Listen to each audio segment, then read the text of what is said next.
አጥፍቻለሁ። ያው ወጣትነት አሳስቶን እንደማንኛውም ሰው ተሳስተናል። የናንተን ቀልብ ያሸራል ብዬ አይደለም ይሄን ነገር የምናገረው። ባጠፋው ጥፋት እኔ መገናኘው ከጌታዬ ጋር ነው።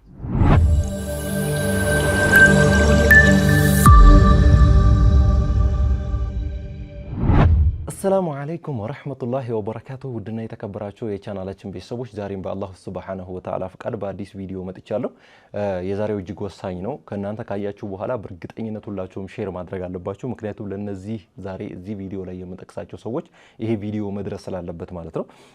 እንግዲህ ሰሞኑን ከሙንሽዶች ጋር በተያያዘ አንዳንድ ቪዲዮዎች በተለያዩ ሶሻል ሚዲያዎች ተለቀው አይቻለሁኝ። እኔም ያንን ቪዲዮ ወደዚህ አምጥቼ ማቀሳሰር ይሄ ከሰው የማይጠበቅ ነገር ነው። ያንን አላቀሳሰርም። ነገር ግን ይሄን ቪዲዮ በተቻለው አጋጣሚ በመመልኩ ተቀረጸ፣ እነሱ ሰው የሚከተላቸው ሰዎች ናቸው፣ እንዴት እንዲህ ተደረገ፣ ለምን እንዲህ ተደረገ በሚለው ጉዳይ ላይ በውስጥ መጠየቅ አለባቸው። ኢቭን የነሱ ሰብስክራይበር ሆኖ ወይም ደግሞ የነሱ ተከታይ ሆኖ እነሱን ነሽዳ ስራዎችን የሚከታተል ሰው ለቀቁ አለቀቁ እያለ እየጠበቀ የሚከታተል ሰው ከሆነ በእርግጠኝነት ይሄንን ጥያቄ በደንብ አድርጎ መጠየቅ አለበት ማለት ነው። ሌላውም ሰው ለምንድን ነው እንደሚሆነው በእስልምና ስም እንዴት እንደዚህ ይደረጋል ብሎ መጠየቅ ግዴታው ነው።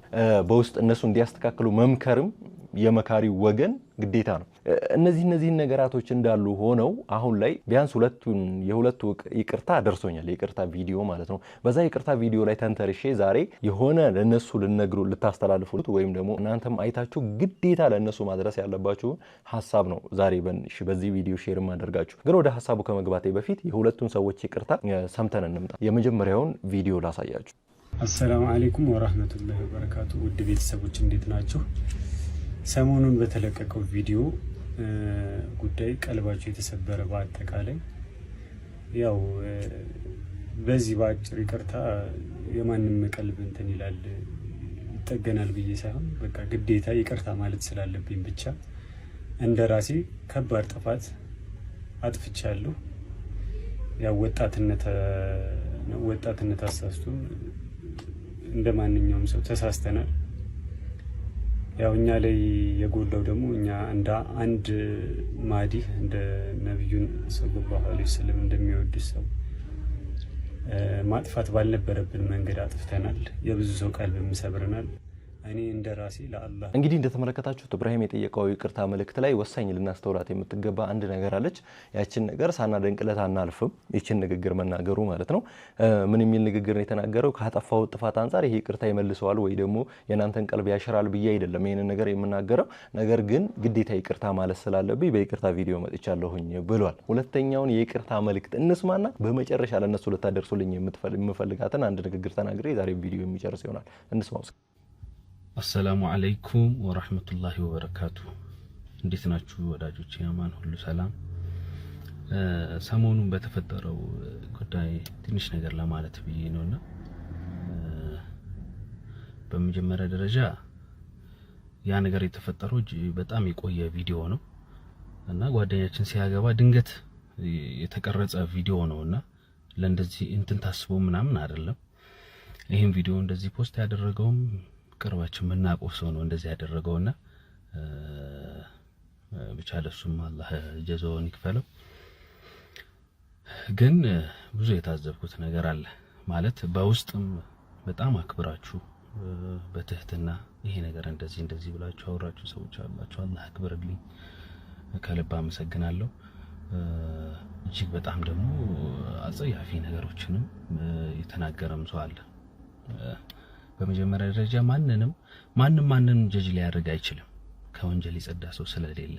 ግን ባጠፋው ጥፋት እኔ መገናኘው ከጌታዬ ጋር ነው አይደል? ማንኛውም ሰው እንደዛ ነው ብዬ አስባለሁ ንጹህ ሰው ስለሌለ እና ለዚህ ደግሞ ጌታዬ ነው እንግዲህ የምጠይቀው።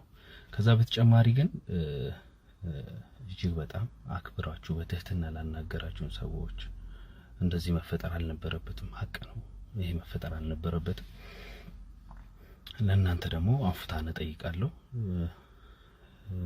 እና እንግዲህ የሁለቱን የይቅርታ መልእክት እንደሰማችሁት ሁለቱም ይቅርታ ጠይቀዋል። በኢብራሂም መሃል የነገርኳችሁ ወሳኝ ነገር አለች። ሰላሀዲን የተናገራቸው ነገራቶች አሉ። እነዚህን ኮሜንት ላይ የሚሳደቡ ሰዎች ራሱ የነሱን ነሽዳ ኤክስፔክት እያደረጉ የሚከታተሉ ሰዎች ከሆኑ ትፈርዱባቸዋላችሁ አይደለም። ይሄ ግን ከሌላ ከተቃራኒ አገኘው አሁን ብሎ የሚደበድባቸው አካል ከሆነ ይሄንን ሲጀመር እሱ ራሱ እዚህ አውጥቶ ማውራት ራሱ አይጠበቅበትም። ምክንያቱም ስንት ኮሜንቶች አሉ አይደል እኛ ነቀናቸው የምንተዋቸው እንደዛ ነው። ግን ነገር ግን ልታስተውሉልኝ የሚገባው ነገር ከእንግዲህ ለሚሄዱበትም ነገር ዲፕሊ ሊጠነቀቁ የሚገባው ነገር ምንድነው? እነዚህ ሰዎች ዋናው ነገር ሰዎች እነሱን መጥላታቸው አይደለም። አንድ ሰው በእነሱ ምክንያት ኢማኑን ሊያጣ ይችላል ወይ ደግሞ እምነቱን ሊተው ይችላል። ሁሌም ከእያንዳንዱ ሰው ጀርባ የሆኑ ወገኖች ይኖራሉ። እሱን የሚያጥላሉ፣ እሱን የሚያንቋሽሹ፣ ስለሱ መጥፎ ነገር የሚያወሩ በእያንዳንዱ ሰው ጀርባ ይኖራሉ። እነዚህ ሰዎች ሌላ ሰው ካንተ እንዲርቅ ያደርጋሉ። ካንተ ብቻ አይደለም፣ አንተ ካለህበት ዲን፣ አንተ ካለህበት አቂዳ እንዲርቅ ያደርጋሉ። በማን ስራ? በአንተ ስራ። ለምሳሌ እናንተ ያንን ቪዲዮ ተለቀቀባችሁ ወጣ። እናንተ ያንን ቪዲዮ ተለቀቀባችሁ ወጣ። ከዛ ያ ቪዲዮ ከወጣ በኋላ የሆነ ሰው አለ እናንተን የሚከታተል። እናንተን መከታተል ብቻ አይደለም እናንተን አይከታተል ራሱ ግን እሱ ምንድነው ዝም ብሎ ያልተማረ ነው። ግን በሱፊያው ስም እናንተን እንደ ሱፊያ አድርጎ ወይም ደግሞ እንደ አሻዒራና ማቱሪዲያ አቂዳ ተከታዮች አድርጎ ነው የሚከተላችሁ። ከዛ የሆነ ሰው መጣና እናንተን የሚያጥላላ እሱን ደግሞ ወደ ፈሳድ ነገር ሊወስድ የሚፈልግ ሰው መጥቶ አያቸው እነዚህ ናቸው እንግዲህ አንተ እንደ ሮል ሞዴል አድርገህ የምትከተላቸው። ነገ ሁሉም እየወጡ ይጨፍሩልሃል። አየህ እንደዚህ ናቸው ብለው እሱን ምን ሊያደርጉት ይችላሉ? መንገዱ ሊያስቱት ይችላሉ። የዛ ሰው ያለ መማር ጥፋት እንዳለ ሆኖ የዛ ሰው የእውቀት ያለ መኖር ጥፋት እንዳለ ሆኖ ግን እውቀት የሌለውን አካል እውቀቱ ያልደረሰው ነው ወይ ደግሞ መማር ያልቻለን አካል ምን ያደርጉታል ማለት ነው? በእናንተ በዚች በአንድ በተለቀቀች ቪዲዮ ያጠሙታል ማለት ነው። ምኑን? ትልቁን ነገር ትልቁን አቂዳውን እንዲስት ያደርጉታል። አቂዳውን እንዲተው ያደርጉታል። ለዚህም ነው የሆነ ሰዓት ዩኒቨርሲቲ ላይ ያለን አንዳንድ ነገራቶችን ግዴታ አንተ ባትፈልግ እንኳን ታደርጋለህ። ግዴታ ነው። ለምሳሌ ልንገር፣ የሱሪን ሁክም እኛ እናውቀዋለን። ኒስፈሳ ከሆነ ከቁርጭምጭሚት ከፍ ካለ ከተረገጠ ሁክሙን እያንዳንዱን ነገር እናውቃለን። እኛ እየረገጥን አንለብስም ነበረ። እየረገጠ የሚለብስ ሰው የለም፣ ሱሪውን ማለት ነው። እየረገጠ እየገተተ ምናምን የሚለብስ ሰው አልነበረም። ነገር ግን ፍርዱን ስለሚያውቁት እንደዛ የማድረጉ ከቀልብ ጋርም የተያያዘ ነገር ብዙ ነገር ስላለው ያ ፍርዱ እንዳለ ሆኖ ግን ያ ሰውዬ ምንም አሰበ ምንም ሱሪውን ግን መቆረጥ አለበት። የፈለገ አዲስ ሱሪ ለምን አትገዛም? መቆረጥ ነበረብህ። ለምን እንደሆነ ታውቃላችሁ?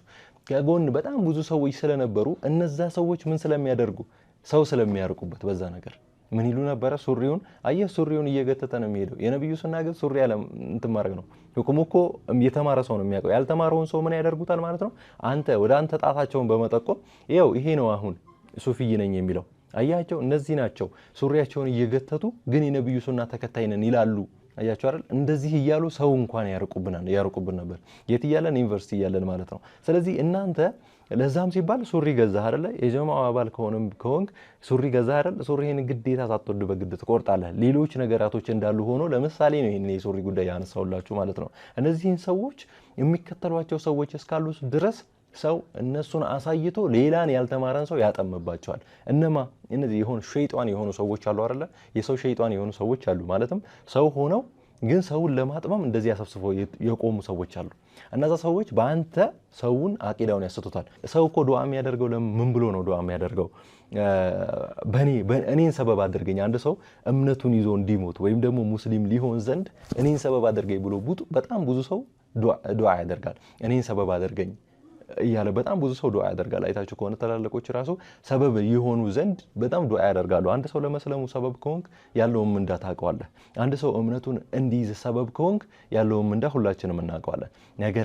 ነገር ግን አንተ በዛው ልክ ሰበብ ከሆንክ ሰው ልጅ ከመንገዱ እንዲወጣ አንተ ሰበብ ከሆንክ አሁንም ፍርዱ ከባድ ነው የሚሆነው ማለት ነው። ስለዚህ በዚህ መልኩ ስለሆነ እጅግ በጣም ልትጠነቀቁ ይገባል። ከእንግዲህ በኋላ እንኳን እንደዚህ አይነት አይደለም ሌሎች ነገራቶችን ራሱ ልትጠነቀቁ። እናንተ እኮ ከፊት ናችሁ። ስለዚህ በደንብ ጥንቃቄ አድርገህ ነው የምትሄደው። በእርግጥ አውቃለሁኝ የኔ ሰብስክራይበር 20 ሺህ ነው። ግልጽ ነው አይደል? እኔ አሁን ቪዲዮ እየሰራው ነው፣ እናንተን እንድታደርሷቸው እየጠየቅኳችሁ ነው። ግን ስታደርሷቸው እኔን ከጥፍር ቆሻሻቸውም ላይ ቆጥሩኝ ይችላሉ። ለምን እንደሆነ ታውቃላችሁ? የኔ ሰብስክራይበር እኮ የነሱ የአንድ ቀን ሰብስክራይበር ነው። አንድ ቀን የሚያገኙ ሰብስክራይበር ነው። 20 ሺህ ሰብስክራይበር ነው ያለው እዚህ ቪዲዮ ላይ። ምክንያቱም እኔ የማወራው ግዴታ ቁም ነገር ብቻ ነው። ቁም ነገር የሚፈልግ ብቻ ነው እዚህ ጋር ገብቶ ይሄንን ቪዲዮ ላይልኝ የሚችለው ማለት ነው። አእምሮውን ሪፍሬሽ ሊያደርግ ወይ ደግሞ አእምሮውን ፈታ ሊያደርግ የፈለገ ሰው ሳይሆን ይሄንን ቪዲዮ የሚያየው ትንሽ የሆኑ እውቀቶችን እፈልጋለሁ ያለ ሰው ነው ይሄንን ቪዲዮ የሚያየው ማለት ነው። ስለዚህ ለዛም ነው 20 ሺህ ሰብስክራይበር በ3 አመት ውስጥ 3 አመት ምናምን ሞላ እኔ ቻናል ከጀመር 20 ሺህ ሰብስክራይበር ያገኘ ነው ማለት ነው። ይህንን ቁም ነገር የሚፈልግ ሰው ብቻ ነው ሰብስክራይብ የሚያደርገንና ነው። ስለዚህ ይህንን ቪዲዮ ብትልኩለትም ለሱ ምንም ላይ መስለው ይችላል። ነገር ግን መድረስ ስላለበት እናንተ ግን ሼር ከማድረስ ወደ ኋላ እንዳትሉ አደራችሁን የምላችሁ ይሄ ነው። ስለዚህ ሳጠቃልላችሁ መሆን ያለበት ሰው በእነሱ መጥመም ስለሌለበት እጅግ ጥንቃቄ ማድረግ መቻል ነበረባቸው። ለራሳቸው ወንጀል መስራቱ ምናምን ሁሉም ሰው እሱ እንዳለው ወንጀል ሊሰራ ይችላል። ነገር ግን የነሱ ቫይራል እንደዚህ ሰው በአደባባይ ሲወጣ ሰዎች በነሱ በዛ ቪዲዮ የተነሳ ሰው ሊጠምበት ይችላል። ስለዚህ መጨነቅ ያለባቸው የነሱ ፎሎወር ይቀንሳል ብለው እንደማይጨነቁም አውቃለሁኝ እኔ። በሱ ሳይሆን መጨነቅ ያለባቸው ግዴታ በኔ ምክንያት ሰው ሊጠምብኝ ይችል ይሆን እንዴ? በኔ ምክንያት አቂዳውን ሊያስቀይሩብኝ ይችሉ ይሆን እንዴ? በኔ የተነሳ ያልተማሩ ሰዎች አቂዳቸውን ይስቱ ይሆን እንዴ ብሎ ማሰብ መቻል አለበት ማለት ነው። ስለዚህ በደንብ ጥንቃቄ ማድረግ አለበት። እሱ እንደ ሮል ሞዴል ሆኖ የሚከተሉ ሰዎች ትንሽ ሰዎች ካሉ እነዛን ሰዎች እያሰበ መስራት መቻል አለበት ማለት ነው። እንደነገርኳችሁ ሼር እያደረጋችሁ አድርሱላቸው። ቀጣይ በሌላ ቪዲዮ እንመጣለን። አሰላሙ አለይኩም ወራህመቱላሂ